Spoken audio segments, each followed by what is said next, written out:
You are now live. Hey, how's everything going, everyone out there in social media world? We are about a minute away from starting the show. So stand by. My shoulder's killing me. Ow.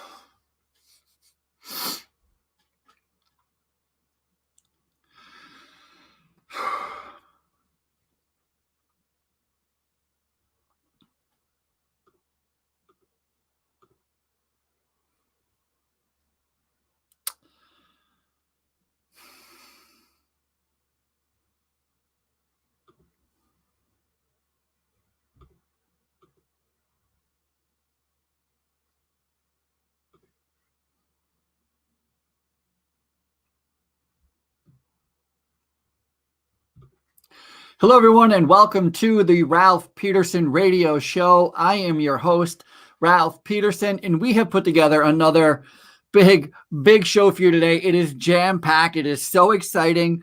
I don't know if you've heard, but there's an election going on. Robots are getting fired. Burger King is now selling Big Macs. I didn't make that headline up. That is a true. I have the story right here. I have it right here. Hold on. All right, let me just go into this because it's the craziest thing I've ever heard. On Monday, the company Burger King tweeted this. They actually pinned this tweet to their Burger King Twitter account. It says, the company wrote the words, "Order from McDonald's." At the top note was posted to the company's Twitter account in an effort to help its rival garner sales amid England's second national crackdown. Now, this is Burger King UK, for those who didn't get that notation. And by the way, when I first read this, when I first saw that Burger King was now, assumably telling people to order Big Macs, I thought it was a brilliant idea because on the surface of things, you know where all Burger Kings are located, right? They're located next to a McDonald's. And that is also where you're going to find a Jack in the Box. It's also where you're going to find a KFC. It's where you're going to find a Subway. It's where you're going to find a Pizza Hut, a Domino's, because people like to have choices where they eat when they get there. You don't want to have a restaurant that's far away from all the other restaurants. That's a lot of commitment on your customer's behalf to just literally go to you. It's much better. You get way more traffic, as Burger King knows, as McDonald's knows, as all these other fast food restaurants know. You get a lot more traffic if you're all grouped together, because then once you get there, decisions can be made. Heck, with fast food, one person can get one thing. I know when I was a screaming little snotty kid, I hated going to McDonald's. I always wanted something else. And so my sister always wanted KFC. My brother always wanted McDonald's. All of us wanted Chinese food. And we could always kind of meander. And my parents had no problem going from one place to the next when they're all in a group. So Burger King knows that. McDonald's knows that. But that is not why Burger King says to go order from McDonald's. No, they say that the new restrictions are providing a harrowing reality for businesses and restaurants that have struggled to get back to their feet since the first lockdown was eased. They're going through a second lockdown to help. Now, again, this is Burger King posted on their Twitter account. To help businesses growing, however, Burger King has asked its customers to take advantage of the to-go services no matter where they eat. So if you want to help, this is Burger King. So if you want to help, keep treating yourself to tasty meals through home delivery, takeaways, and drive-thrus, even if that means going to McDonald's or Domino's or Subway or Burger King. They say the Whopper is still king, but if you want something else, go somewhere else. I think it's such a smart strategic move, which is what we're going to be talking about today, is strategy. You can't make that headline up. Burger King is now selling Big Macs. Unbelievable. And if you are in the game of business, if you are a business owner, you want to be a business owner, then this show is for you. So as always, strap in, lock it down, put on your headphones. I don't know, shut the door to your office, get in your car, maybe go for a ride, do whatever it takes that you have to do so that you can listen to this program. And then once we're done listening to this program, we're going to do the same thing, you and me. You know what we're going to do? We're going to get after it. Yeah.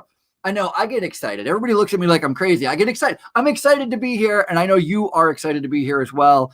So if you want to be part of today's program, there are a few ways you can do so. The first is this show is brought to you by IBGR Radio. It's the International Business Growth Radio, so we should start there. If you go to ibgr.network, you will find a yellow flashing question mark in the bottom right-hand corner of the screen. And it's not just a place for you to ask questions. You can make comments, you can share stuff. But if you click on that icon, you can interact with me or any other host on the IBGR network.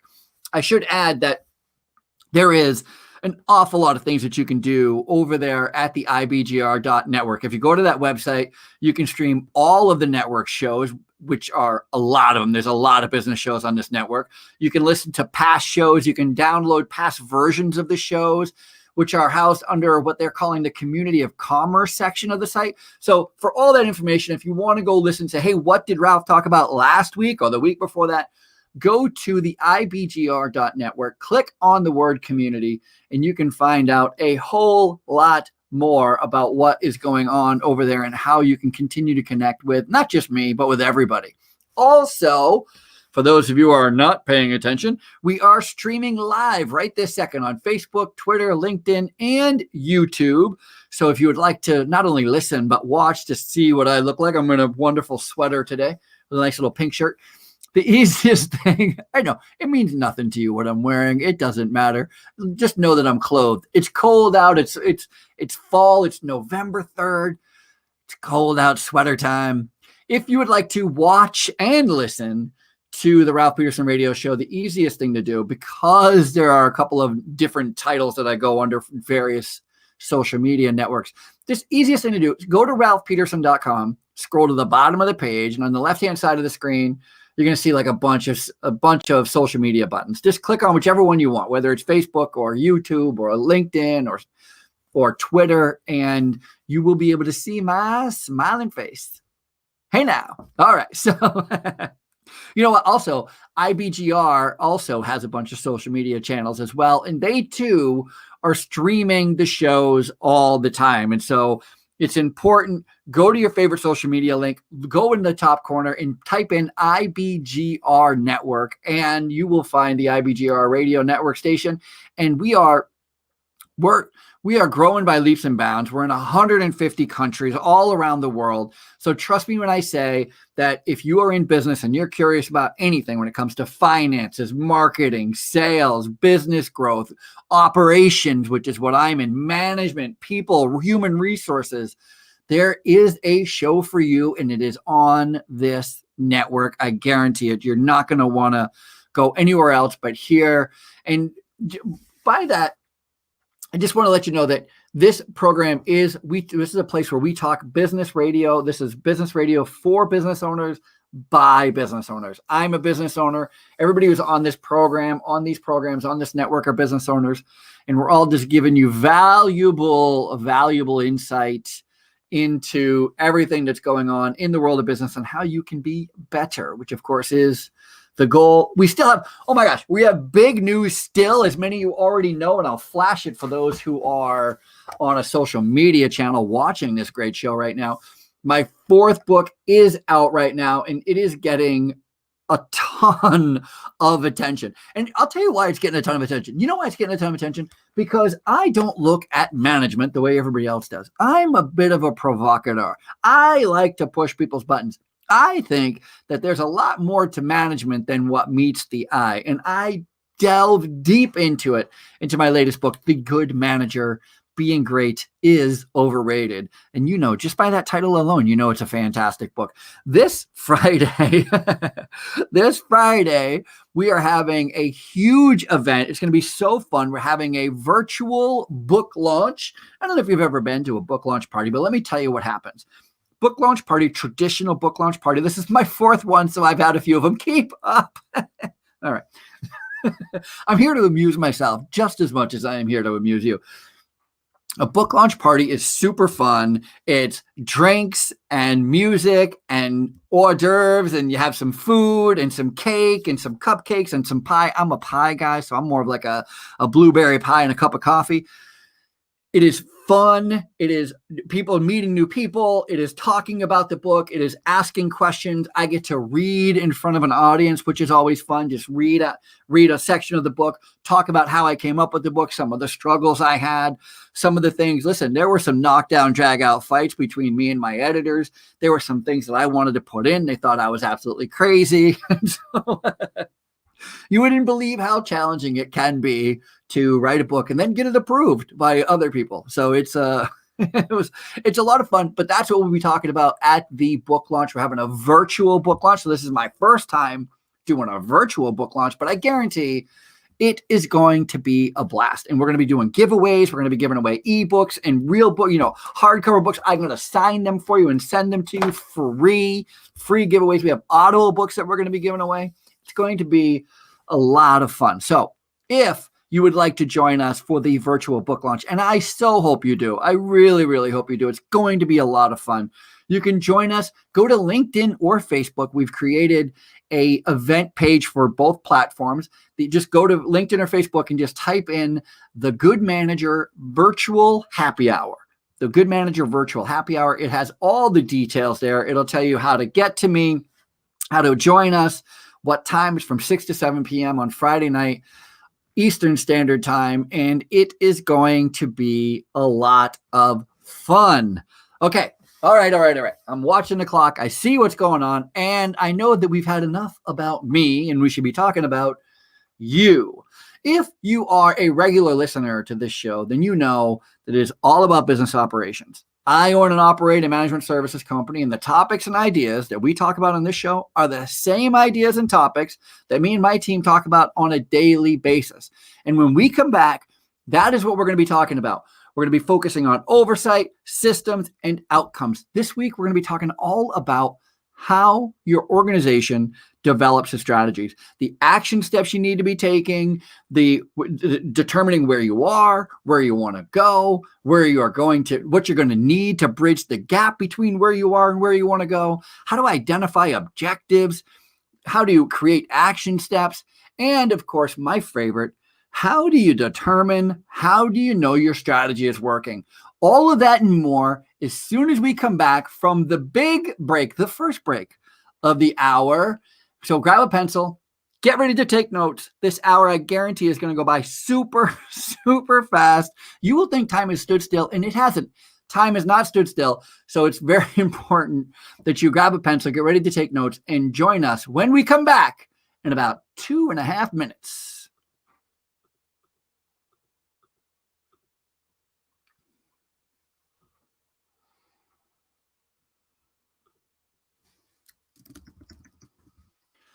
Oh, where are you, India? How do we do on timing? Oh. Turn on the ticker, she says. I don't know how to turn on the ticker. Yeah, I didn't know how to turn on the ticker, India. I did not know how to turn on the ticker. Okay, the transition was better. Thank you, everyone who is joining us right now. That's super nice of you. As you can see, it's an active live radio show, so pardon me while I don't pay all that much attention to you as I get ready for the next segment in about another minute and a half. Oh, good. Even Eamon says I hit it right on. Thank you, Bill. Thank you, Bill. Bill is the program director. He's sitting in the big chair, watching the show, making sure I don't do what we call mess up. So thank you.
Just a couple of more hours, and I'll be right home to you. Selection news is getting crazy. I've got it on over here, and it's just wall-to-wall coverage. That's all anybody's talking about. Did you vote yet? I voted. I'm going to talk about it right now because it was stupid how challenging it was to vote. Nobody was prepared.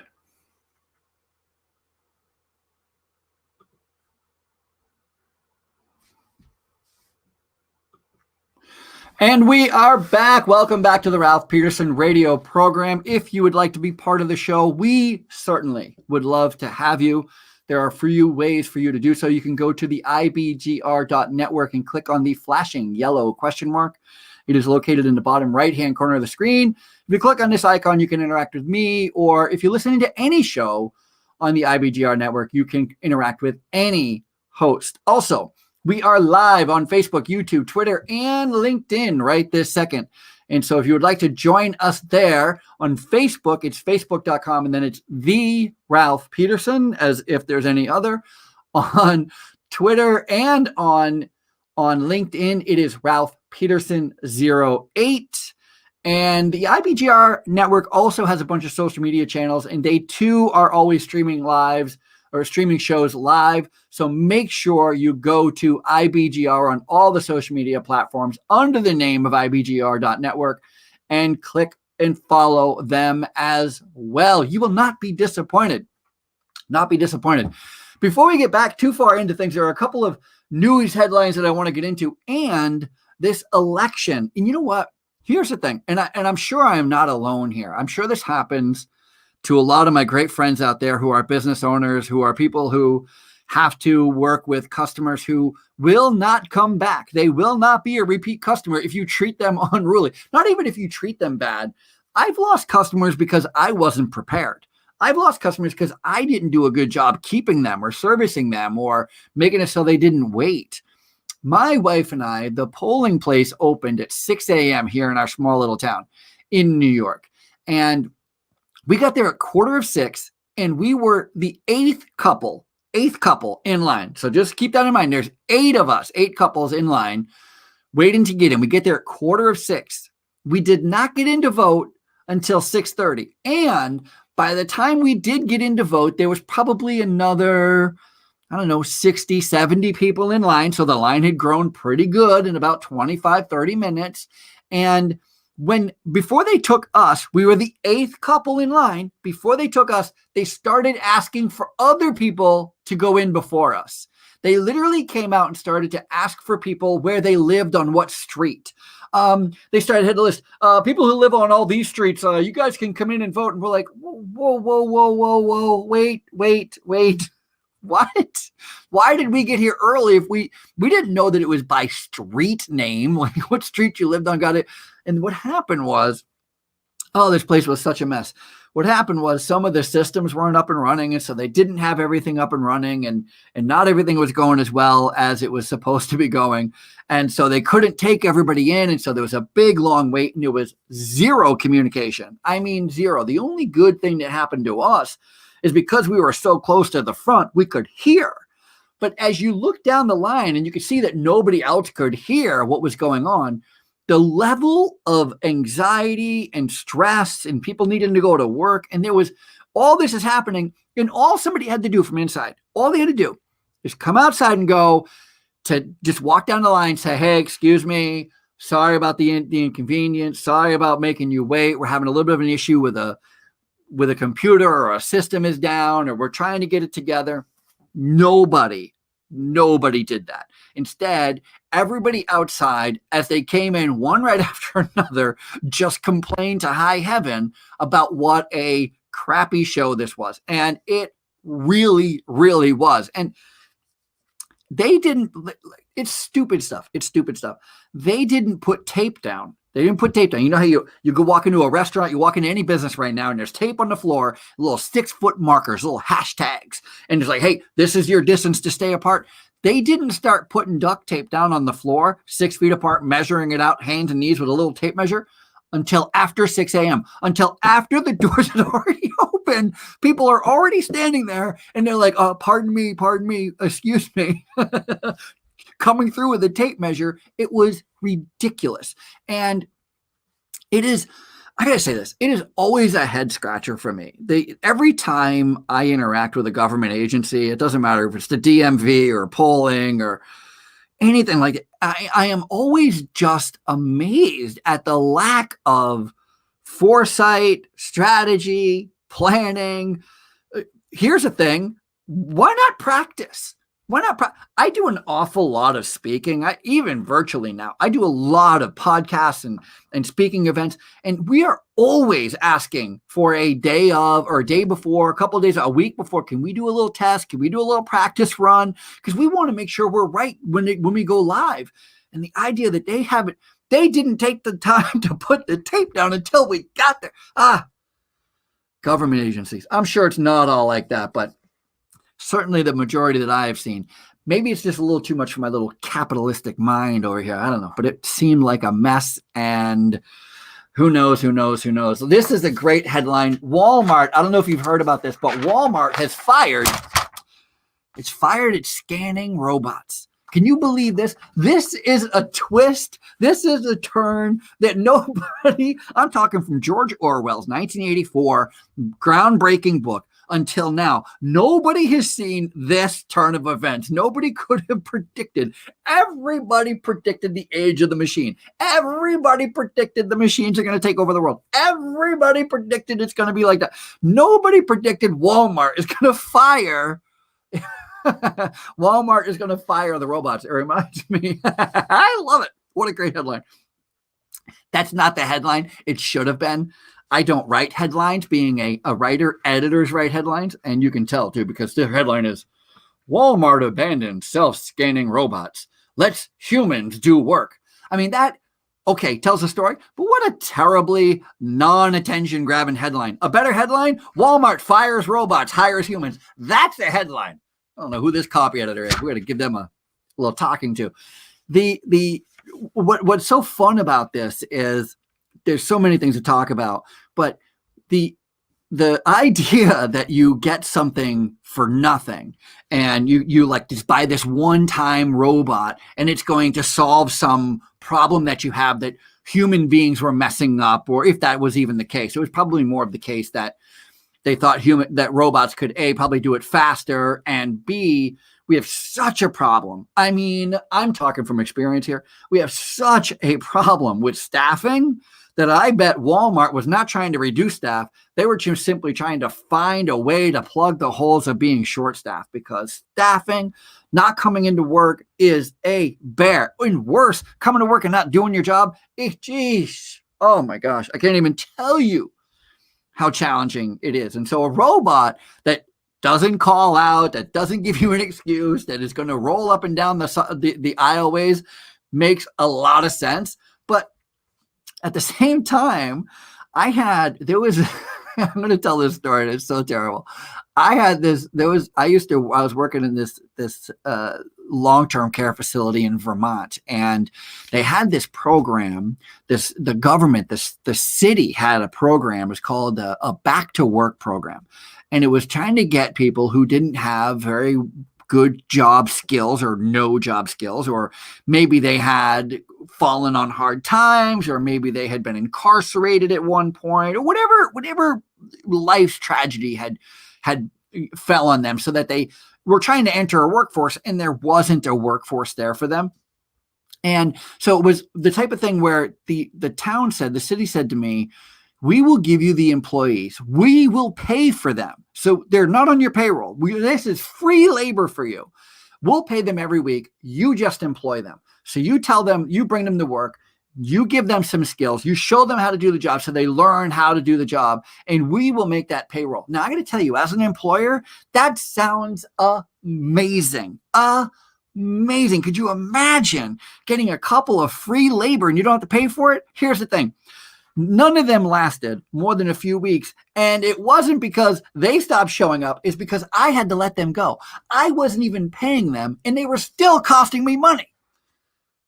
You know how terrible of an employee you have to be to be free to the employer, and the employer still is spending too much money? Anyway, Walmart fires its robots.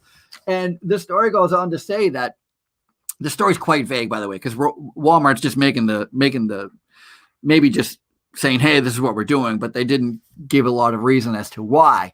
But they did say that what they have found is there's no cost benefit. Oh, that's an interesting scenario. There's no cost benefit to having a robot scan the aisles for missing products, because humans can do just as good of a job, not better, not worse, just as good. And I suspect, you know what else human beings can do while they're scanning the aisles and seeing if things are wrong or if things are missing. They can also handle questions from customers. They can pick up things. They can report issues. I mean, a human being against a robot in this situation, there is simply no contest. The human being wins every single time. That's what I say. I'm sure that's what Walmart has come to the conclusion of, but it does not solve our biggest problem, and that is staffing. Where do you get staffing? It can be quite a detriment to any business, and I'm sure that is why they were so hopped up on getting into the robot business. But now the robot business is out of business when it comes to Walmart. I just love it. Walmart fires robots. That should be the headline across that page. That's so great. Okay, so on with the show and discussing strategy development. I know I'm right up against a break as well. So when we come back, I swear this time we are going to get into the 5 or 6 parts. I have 6, but really the 6th one is about how you know it's working. So there's really 5 key elements to developing a strategy for your business, and it's determining where you are right now and where you want to go. What's your vision? So let's go and we'll go across the break. We'll take the 2-minute timeout. We'll come back and we'll talk about how to determine where you are. We'll how to determine where you want to go, what our vision is, and then we need to try to figure out how to bridge the gap. If you're here and you want to go there, how do you do it? And I'm going to tell you how you do it. You create what they call action steps. Step 1, step 2, step 3. It's going to be pretty easy. I'm going to walk you through it. And of course, we have to talk about a business to do it with. And I say we do it with movie theaters. Until then, we will be right back.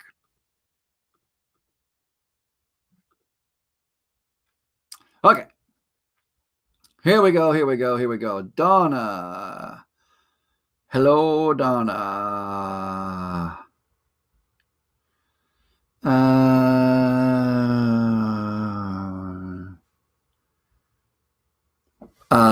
Yes.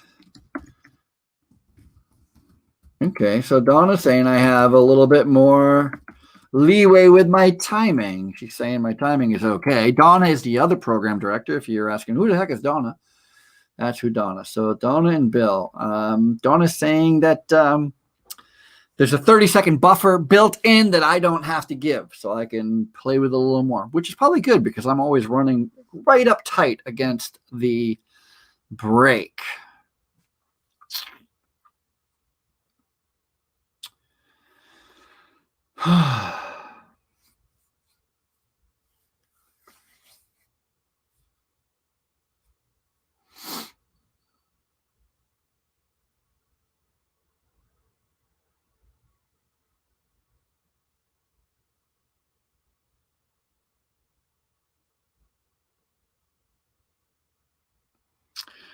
I think at this stage, though, I'm still just going to take the 30 seconds because I don't want to try to mess with my timing now. I'm just barely getting the timing down. Don't mess with my timing.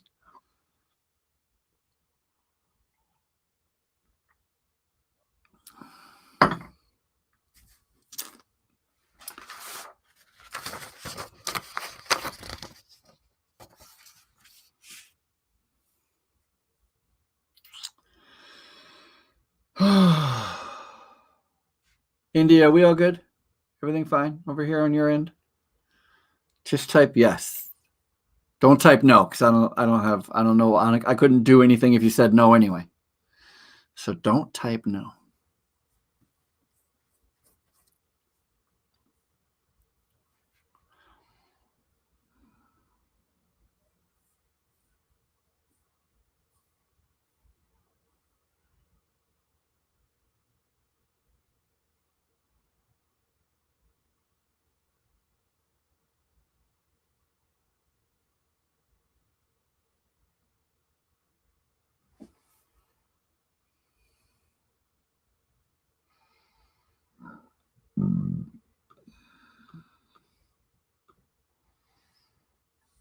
Thank you, India.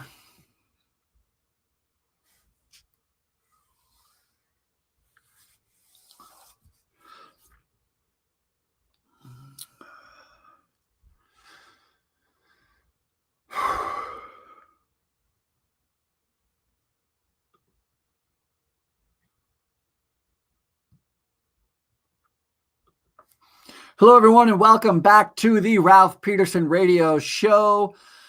Welcome, welcome, welcome. If you would like to be part of the show, listen, if you're this late into the show, then you probably already know that you can go to the ibgr.network and you can click on the question mark if you want to join the show, or if you would like to watch the show or continue watching the show. Please make sure to like and follow, share the stream you are watching or listening to on one of the social media networks, and follow along. Again, if you want to listen to past shows of this radio show, or if you're interested in other radio shows, again, this is the place. IBGR is the place for business-owned entrepreneurs who want to grow their business. This is the radio station for them. So go to ibgr.network, click on the word community, and you can become part of our community of commerce. You can download past shows. You can use it as a podcast. You can listen to the shows from all over the world. Again, we're broadcasting in 150 countries, all over everywhere, all about business, by business owners, for business owners. And as promised, we're going to get into strategic development in businesses. But first, it's very important, I think, when we're trying to figure out how to do anything, how to sell something, how to build something, how to create something. And it's best not to do it in a vacuum, as in some like head scratching mythological business. So I like to bring it down to earth. I like to tear apart a single business. And this week, I thought it would be super fun, just because it's such an interesting thing to talk about. I'd like to talk about the AMC movie theater chain. If you don't know about AMC movie theaters, it is probably one of the largest movie chains in the country, but it's probably just like any other movie theater that you go to, except this is a chain where they are struggling like crazy right now because due to the coronavirus lockdown in many states, there has been no allowance for anybody to actually even go into a movie theater. And because of that, it has been a challenge for them to pay what we call rent. And when you can't pay rent, it becomes a big, big challenge. So they've already had to lay off their employees. They've already had to scale way back on their corporate office. I mean, they have skeleton crews everywhere. Think about all the vendors that make their business off of movie theaters, all the candy vendors, all the soda vendors, all the food vendors, all the cleaners. There are cleaning companies that clean and disinfect movie theaters before the coronavirus. There were companies that did that. There's snow removal companies that go in and remove snow. There's lawn servicing companies that trim the lawn. There are window washing companies that go in and wash windows. These movie theaters are big draws, not to mention all the restaurants and stores. And if there's a mall close by, you got to know that movie theater is a big, big draw. And it is a big part of everybody's economic success in a 5-10 mile radius of that movie theater. Gas stations make money off of them. Restaurants make money off of them. Stores make money off of them. Everybody makes money off of a movie theater. And so when you put a movie theater out of business, it becomes super challenging for everybody to survive. And AMC right now they're in talks. The headline is AMC is in talks with more than a dozen strategic investors to raise capital in a fight for survival. And so my question to you is to think about this. Let's just pretend for a minute that you've got some money. You've got enough money that if you wanted to support AMC, if you wanted to become a partner, a strategic investor in AMC, you could do so. Let's say you had $100,000. You probably need a lot more than $100,000 to become a significant investor in AMC. But let's just, for example's sake, let's say that you have $100,000. Would you invest in AMC? And before you nod your head one way or the other, before it's a yes or no answer, let's talk about what the problem AMC is having right now from a strategic point of view. AMC's business model, their business, what does AMC do? AMC provides entertainment. They are a movie house. They show movies. They don't create movies. They don't create movies. They don't rent movies. You can't take them home. They're not a video store. They are a place for people to come and enjoy a blockbuster movie in an environment that is not recreatable. There are not many homes that have theater-sized screens with theater-sized pounding music and effects, the 4K screens and all that, the chairs, the laying back. There are a lot of great movie theaters out there that you can even have lunch in and dinner in. And it's movie theaters are an experience, the dark room where everybody's quiet and they're all engaged in this humongous screen. They provide that kind of entertainment. Now, because they're out of business right now, because they're on pause, and there are other movie places that are not on pause. The movie theater hanging out right now in your own house via Netflix and Hulu and Amazon and Apple, Disney. These new mini movie theaters are becoming, the question is, have they become a problem? Has it become a problem for AMC? Here's the question. You're thinking about investing $100,000 into AMC. Here's the question you have to ask yourself. Has the movie business been changed forever? Meaning, do you think, are you willing to gamble $100,000? Are you willing to gamble that by this time next year, maybe sooner, hopefully sooner, people will be spending $15, $20, $25 on a ticket to go see a blockbuster movie where they're going to have to pay for overpriced popcorn and drinks or do you think they're going to be staying home watching their movie? Are you getting used to watching movies at home? Do you have the big screen at home? Then you're just fine renting the movie on Amazon or on Netflix. Or are you the type of person who can't wait to go back to the theater? And for not just you, but what are your friends like? What are your family like? What are you hearing from the streets? Do you think the movie business, the big production house movie business where people go to the movies, do you think that's still going to be a viable business? That's the big question. The other thing that they have to ask themselves from a strategic point of view is, when are they going to get new product? So it's one thing, you have the house, you have the place, you have the seats, you have the vendors, you have the popcorn. Do you have the movies? Because not only are movie theaters shut down, but movie production is shut down. And so now, again, we're still talking about your $100,000. We're still talking about your money. Are you willing to invest in this company? We have two problems. One, we don't know if the customer's changed. We don't know if they've changed now or if they will further change, depending on how long this takes. It could be another, let's say it goes on for another 6 months. In 6 months, you might be itching to get out of the house and go to a movie theater in 6 months, and you may not be.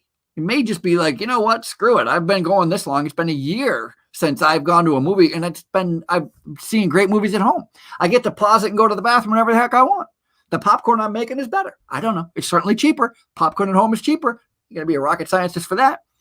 And the other thing that they're struggling with is, when is the movie business going to get back up and running, so that when are they going to start making movies again so that they can show movies? Because AMC ain't going to open their doors if they ain't got nothing to show.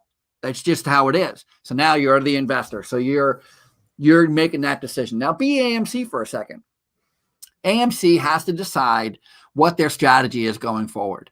So first, let's determine where they are. The first step in building a strategy is, where are you?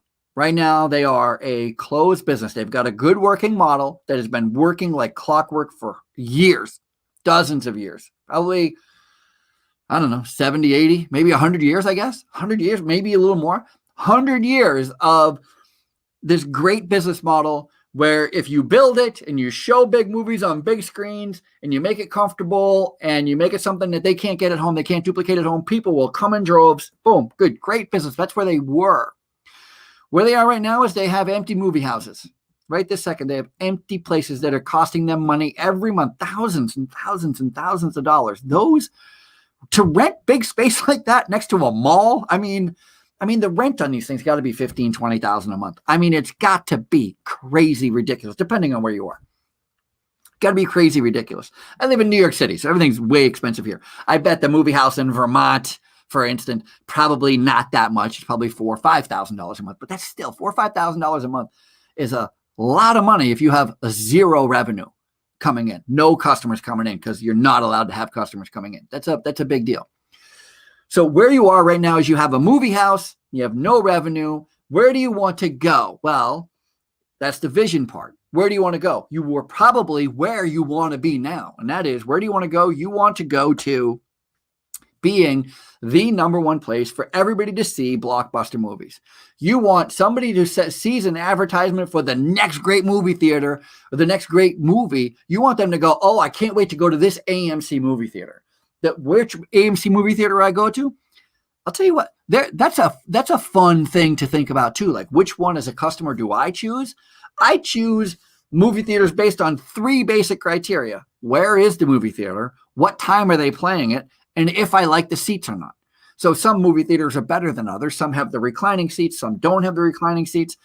So as a consumer, I know which movie theater I like the best, but sometimes they're not playing the movie when I want to see it or when I'm able to see it. Sometimes they're not playing the movie I want to see. So it forces me to go to another one. So what's the first thing I look for? I look for availability. That is, the closest one to my house is the first movie theater I look at. The second thing I look at is movie times. What times are they playing? And then I think about what room they're having it in. What does the chairs look like? What do the seats look like? And if there's a comparable one with better seats, but at the same time that's a little further away from my house, guess who's getting my business? The better seats. But that's how it goes for me. And that's probably how it goes for you. So when you're thinking about your vision and where you want to go, you want to be the place that draws you. So maybe this is the time. Maybe this is the time to reformat your movie theater. I don't know. Maybe it isn't. Where do you want to go? When we come back from the break, we're going to be talking about how to bridge that gap. We're just going to talk about where we are. We have identified where we are. We identified where we want to go. We want to be the go-to place. Now let's talk about action steps. What do we need to do? What can we do to start getting to where we want to be? And that is to be the number one place you want to go to the movies. It's all about strategy.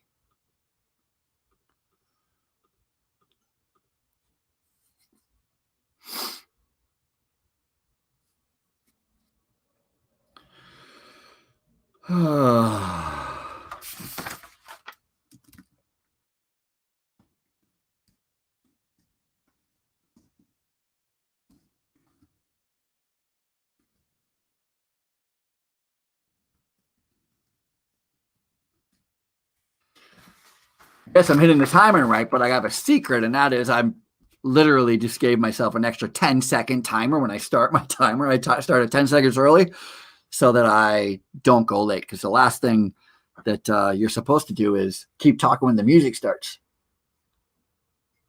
Oh, getting me not to talk is the challenge.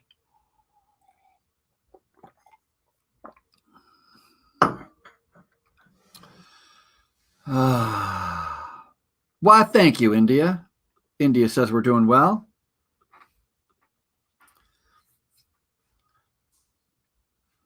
That is good.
Thank you, Bill.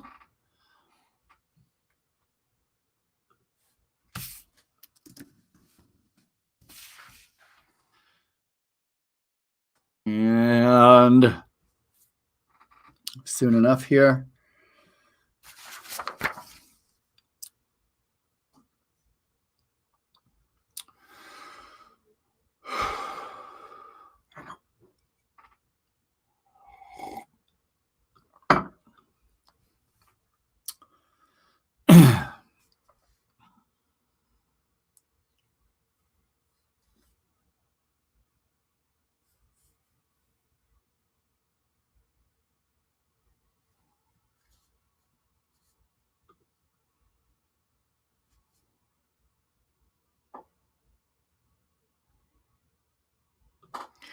And we are back for the final segment of the Ralph Peterson radio show. Thank you guys so much for joining me and playing with me and coming along for the ride. It is fast, it is furious, and it is a good time. Speaking of fast and furious, Ford Motor has, I don't know if you've noticed, but there's been this big push for everybody to go to electronic vehicles. And Ford says, there's a new headline out where Ford is saying that they have no intention of including heavy duty trucks in their new lineup of electrical vehicles. They are trying to push out an F-150, which is one of their most popular pickup trucks. They are going to try to make that into an electric version within the next couple of years.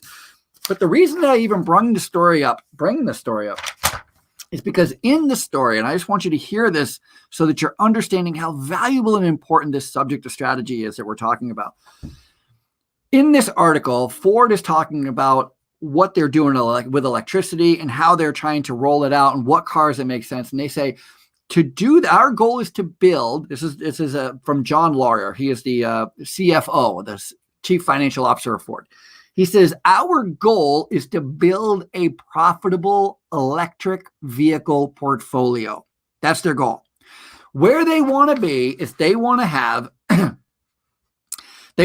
a profitable, that's a key word, profitable electric vehicle portfolio, which means they want to have a bunch of different vehicles, a bunch of different levels, from the smallest car to as big of a truck as they can make, that's all electric, so that their customers can pick and choose whichever vehicle that they're after, that they want, that they desire. And it's in this other alternative fuel method, which is electricity. However, he further goes on and says, to do that, in order to have a profitable electrical vehicle portfolio, to do that, we need to leverage our strengths and the scale that we have. We're being very strategic about the platforms we choose. That is from Ford. Strategy means everything, literally everything. It is about pointing your arrow at something, at a target, and shooting it. And so it's super important that you go into every single thing, especially in business. Your strategy, your life strategy is important. You should have a strategy for your life. Like my strategy, my business strategy is to, let's just talk about me as an author. My strategy is to write 2 books a year. So how do you write 2 books a year? Well, if you want to write and publish 2 books a year, you can break that down to how many words you have to write a day, how many days a week you have to write, how many hours you have to spend writing, you can literally break down each part of my strategy, of my goal, into action steps, strategic action steps, so that I know that I have to spend at least 2 hours a day, 7 days a week, sitting in a hard wooden chair. I don't no longer have a hard wooden chair. I had a hard wooden chair that I absolutely hated. It hurt my buttocks. It was a nightmare to sit in, but I loved sitting in that chair. I wrote 3 books in that chair, and then when I moved in with my wife, she made me throw it away. So what are you going to do?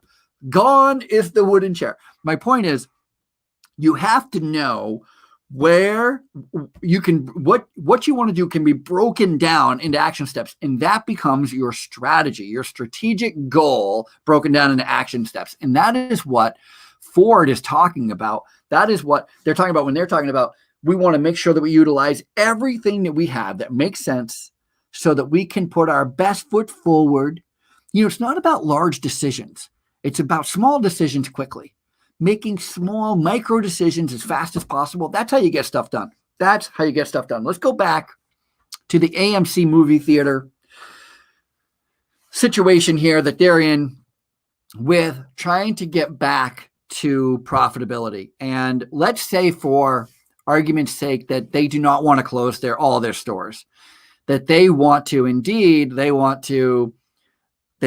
get people back in the movies as soon as possible. What can they start doing? And so if their goal is to open as fast as possible, then they have to have a bunch of different strategies. Strategy number 1 is how to reopen. And we've heard about this kind of a strategy all over the place. All kinds of restaurants are going through these kinds of strategies, and businesses are trying to go through these strategies, and work environments and DMV and even polling places. Again, the polling place that I went to today was a little bit behind their planning, but they knew that the strategy was, in order to make sure that everybody's safe and socially distanced, it's best to put down pieces of tape on the floor and have people mark it out every 6 feet so that you know where you need to be standing, where not to be standing. That is that's part of their strategy to keep you safe from each other. And so AMC can certainly start doing that. They can certainly start thinking about how to open safely during the coronavirus. If they get an opportunity, if they get a movie they can show. So understand that too. They don't have a choice. AMC doesn't produce movies. They don't direct movies. They only show movies. And so what if there's no new movies coming out? Then what can they do? Maybe they can re-release old favorites. I remember there was a movie theater in Camp Lejeune when I was in the Marine Corps. There's in North Carolina, in Jacksonville, North Carolina, and I'm sure it's still there. I'm sure it's not open anymore right now, but there was an old movie theater that played the blockbusters from the 80s, like Back to the Future, Breakfast Club, Ghostbusters. I mean, all of these Good Morning Vietnam, all these fantastic movies, and it was super cheap. It was like $2 or $3. The popcorn was $30, of course, but the seat was $2 or $3. And the movie theater was super run down, and the seats were uncomfortable. And, it was like a dive place, but it was the best, because where else could you go and see Purple Rain, in the theater in 2000, where could you go back and see The Breakfast Club or Back to the Future or The Terminator, all of these great movies that they were replaying. And so maybe that could be part of AMC's strategy to come back when they're allowed to come back. If there are no new movies, maybe they can reintroduce, maybe they can have a nostalgia night. Maybe imagine if you had every night of the week could be something different, like Friday night's action night and Tuesday night's a comedy night. And, there's a 50s and 60s night. There's all these different, every night is a different night. And then they'd have to airline the seats. Airlines have gotten rid of middle seats. Now, even on trains, I just rode a train to Buffalo, and they just took out all their middle seats. Nobody's sitting in the middle seat, which, by the way, can we talk about one of the greatest benefits we didn't see coming? There's no more middle seats? Yes. That's so great. So to have a good strategy here, AMC could have, next thing they have to go in and do is try to figure out spacing of seating and where people can seat. And one of the greatest things AMC does, a lot of movie theaters do, is they have assigned seating now, where it used to be a lot of movie theaters, you just come and go wherever you want to sit, you get to sit. Now, a lot of movie theaters have gone to where you have to pick a seat and you get assigned a seat. And so that's really great, because then they could literally block off seats between people. And so they can make it so that you have to socially distance. So that could be part of their strategy. It's a really smart move. Then they can limit, of course, they would have to limit the amount of people who goes into the theater. My point is, determining where you are and understanding what your limitations are is the first step to building a strategy. The second step is to reevaluate your vision statement. What is your intention? Where do you want to go? What at the end of the road, what does it look like for you and your organization? And then you need to break that down, that gap between we're not open right now and we want to be open. That's AMC right this second. They're not open right now and they want to be back open.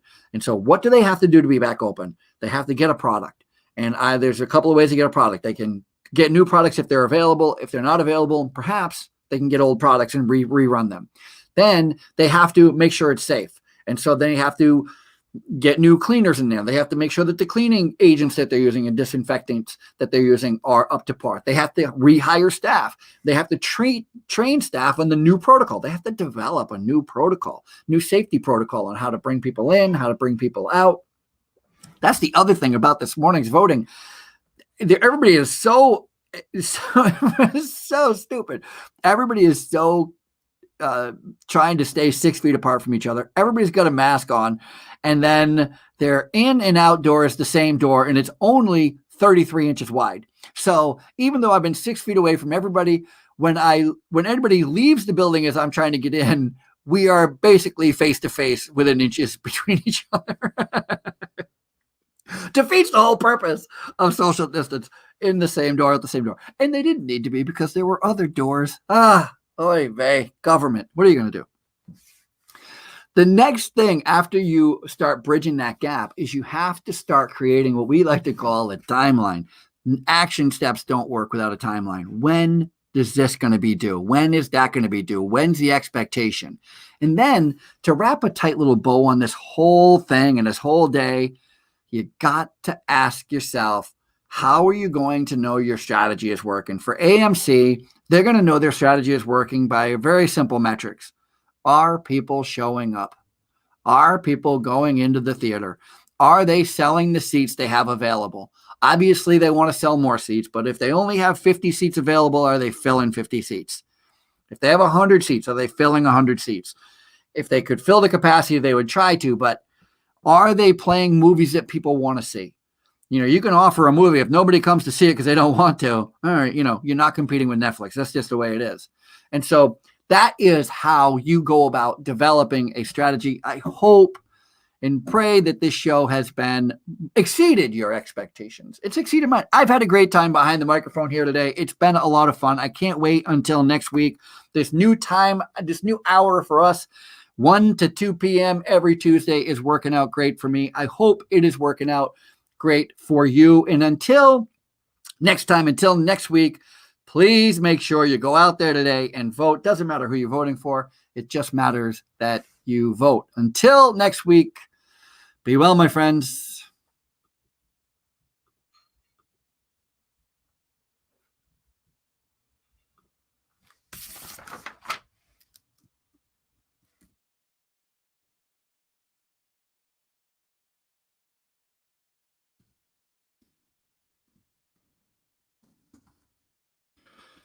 I am just signing off with everybody, letting them know that I am good to go and everybody is fine. Thank you all so much for joining us today on the program. I will talk to you all next week. Hopefully you will be here. Tell your friends about it because I'm having a great time and I'm having an even better time the more people see it. So please share.